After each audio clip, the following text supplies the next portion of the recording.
Welcome back to the wonderful world of Waikato Sheds.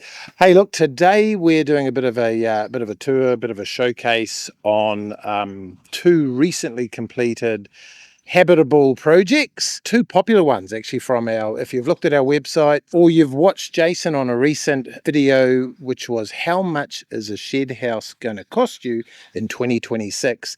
Two of our popular designs are the Queenstown design and another one being the Cambridge design. We're going to look at two of these. We've just finished them to the lockup stage, and then our clients will take over and handle the completion, the fit out and the completion, and make them look awesome. But first up, we're in Ngātawa here, and this is the Queenstown design. So let's have a nosy. So, yeah, looks awesome. As you can see, this is a habitable because we've got the wonderful steel stud framing. That's all connected. See the building wrap. This is a mono-pitch design. Jason references this in the videos. Typically around $256,000 is the investment to build lockup stage. This was a little under that, and the reason being is a couple of meters were shaved off the length of this. Instead of 18 point something, this is 16 meters long, and that was largely to do with the district plan rules.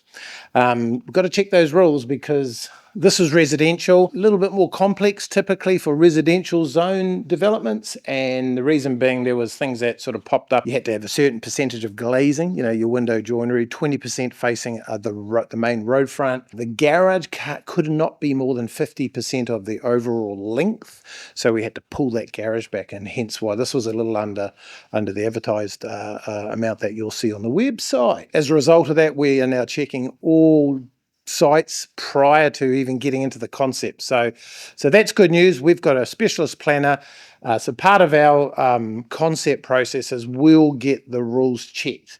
So we do a desktop assessment or we check all the district planning rules. And the reason being, it'll make the concept process design go smoothly. Another feature, we do dry decks to the roof, and dry decks is awesome. So that controls condensation and ventilation. It's actually a fleece compound that's adhered to the roofing iron to the colour steel roof in the factory. That's adhered to it, and that absorbs any moisture or eliminates any chance of condensation. So that's a real cool feature that we don't just put in our habitables, we actually do that now in all sheds, which is awesome.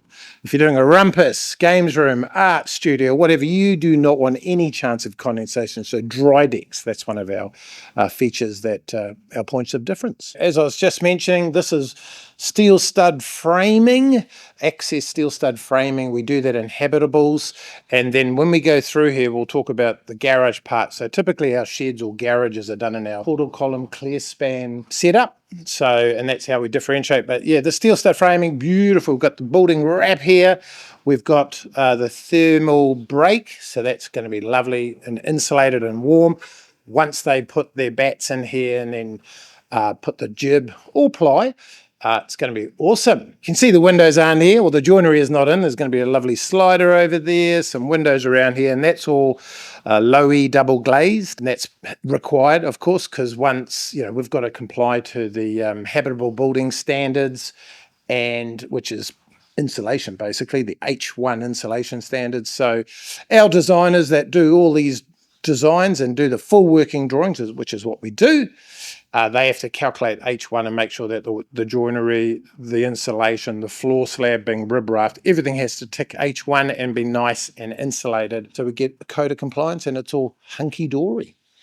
So yeah, we'll go through, as I said, steel stud framing. This is a one-beddie, so living room to the one bedroom, obviously kitchen over there. It's pre-piped out, ready for kitchen. Then we've got bathroom, as I say, a bedroom, there'll be a closet, hot water cylinder. Yeah, so in this mono-pitch design, one bedroom design, we've got a nice big garage. And we've got sectional doors, 2.5 high by 3 meters wide. They are insulated. which is awesome. We do recommend that for habitables, insulated sectional doors. They're quieter. Obviously, they're insulated, they're warm, they knock out sound. And yeah, they're just awesome for, particularly for when they're so close to a smaller sort of dwelling like a one-beddy here. But that's really down to the client's choice, because a lot of the next design that we go to, the Cambridge design, they put roller doors in. That's their choice. But we do recommend insulated sectional. Okay, so we're on the outside here. As I said, there's those two sectional doors. The clients have chosen ebony for the majority of the shed, or sorry, this dwelling, this habitable. It's mainly ebony. They've chosen sandstone grey to offset that, or really contrast with the doors. Remember, this is one of our popular designs. It's the Queenstown. So if you're looking on our website, this is the Queenstown. As you can see, we're flexible with our designs. They are just a starting point, because on the site, as I said, we had to modify the design to fit in with the planning rules, to fit in with the setbacks from the boundaries, but the clients are wrapped. It fits in nicely on the site. They're now really super excited to now get in here and finish it. I was just talking to the owner. He can't wait to get a spark in here. Can't wait to start lining it once he's done the insulation. And shout out to Paul and Stan, the builders. They did a fantastic job. They are artisans when it comes to shed building, mate. And I was just chatting with the owner, and he really got on well with them. They've had a lot of laughs and really connected. So now we're going to go and have a look at the Cambridge, which, funnily enough, is in Cambridge.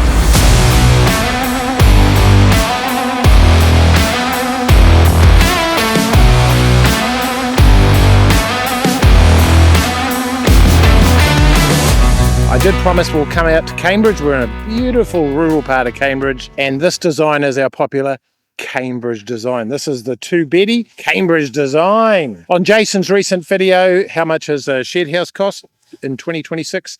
He references this at 265,000, pretty much on the money, but this had a few extras. We extended, instead of 20 meters long, including the alfresco or the extended loggia, this was 23 meters. And it's got rake ceilings inside the living. So a couple of extra stuff just pumped that up a little bit more. This sat around the 280,000, but typically around the 265. Of course, subject to where your site is, subject to your geotech, soils and engineering of the slab, etc., etc. But generally speaking, depending where you are, around that 265 mark for the Cambridge design. Yes, beautiful. It's a lovely shed. 3.5 high. Two big roller doors in this situation. We've got rollers at 3 meters high and 3.2 wide. Yeah, it's 9.8 wide or thereabouts, almost 10 meters wide, as I say, by 23 meters long, including the extended alfresco area. But beautiful corrugate, just like the last Queenstown design. The cladding, the wall cladding is corrugate. We do encourage corrugate because of its natural profile. The natural profile of corrugate gives it its cavity, for the moisture and the airflow. So with H1 or habitable dwellings, you've got to have have a cavity. So when you do corrugate, we don't have to employ a cavity batten as you do with a flatter profile colour steel cladding like T-rib or Fibrib or Slim Clad or anything else like that. So lovely mist green, little different. Everyone sort of trends towards the dark colours, but I quite like this. It ties in with the natural environment, the landscape, being rural. As we come around here, you can see how long it is. She's a right beauty, this one, the old Cambridge design. Beautiful lifestyle block. We've got 3 tanks over here, water tanks. We weren't part of that, but of course we have to capture that detail. So part of our full working drawings for a habitable is we'll request the soil report from the geotech, the stormwater report, the wastewater report, and our designer that does the full working drawings will capture this sort of details, the exterior services on the site plan. So we really champion making sure that's all shown in the right place for the consenting process. Shout out to A1 Bobcats and in Cambridge, Bobcats in Concrete. Sean and his team, he came out with me and the client because it's not a flat site. We had to cut into the bank and really shoot the levels and get all that correct for the client. They wanted to know what sort of earthworks investment they would have. So we'll go for a wander around and let's wander inside. All right, so we're just going to pop inside this popular Cambridge design here in rural Cambridge.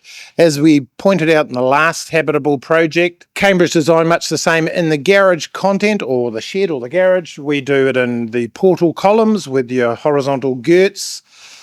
Awesome detail here, fantastic strap bracing around those columns, girts, exposed rafters, clear spans, so you got all that beautiful space, because this is a 3.5 high to the knee or to the gutter line, so you got a lot of space in here to work, on vehicles, get a workshop in here.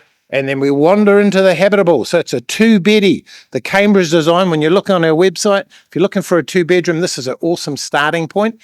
Remember, we're flexible. We could take this, change it around a little, extend it, lift the height of the ceilings, whatever you want to do. But it's a really good popular design where our clients start with. As you can see, from the habitable side on this side and the garage on this side, we have to have a thermal break between the two. So our designers capture all that in the working drawings that get consented. There's your thermal break. It's not obviously all lined yet, but that gives a nice separation. Not just thermal, but sound, insulation, that sort of stuff as well. Let's have a wander.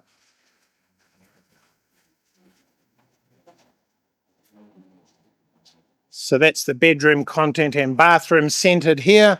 This is obviously we haven't quite finished here. We've got joinery still going in.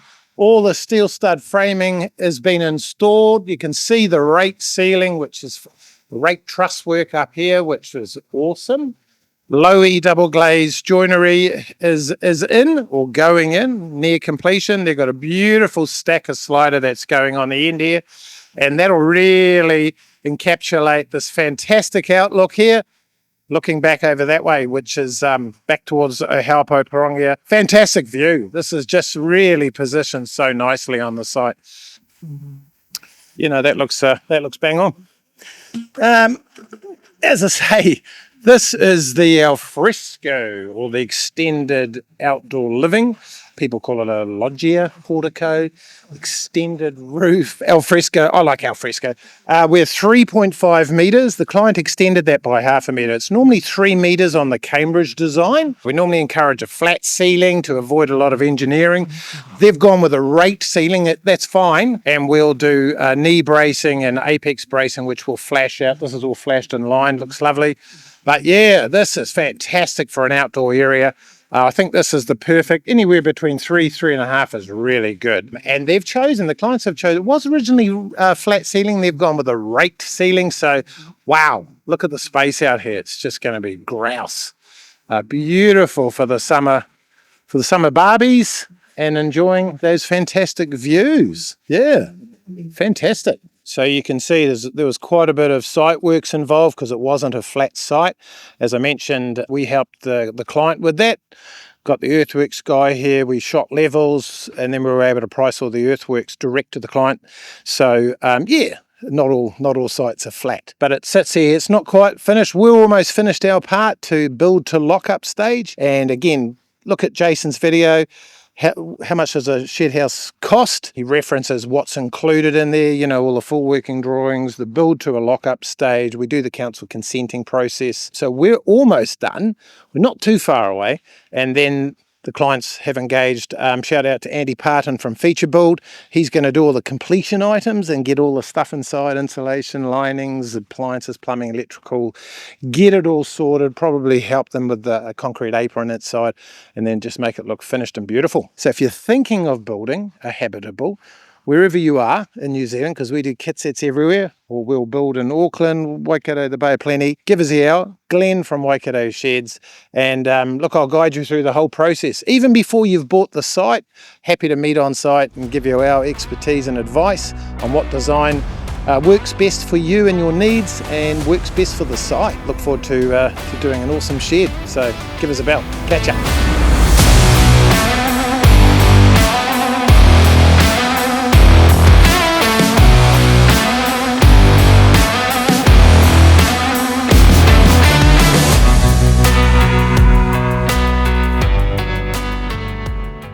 This is right next to the project that we've almost completed. You'll see that the owner's dog box is here. This is what the prototype was based on. These are the prototypes. Not really. But I thought it's worth mentioning. Isn't it cool? We've got mist green.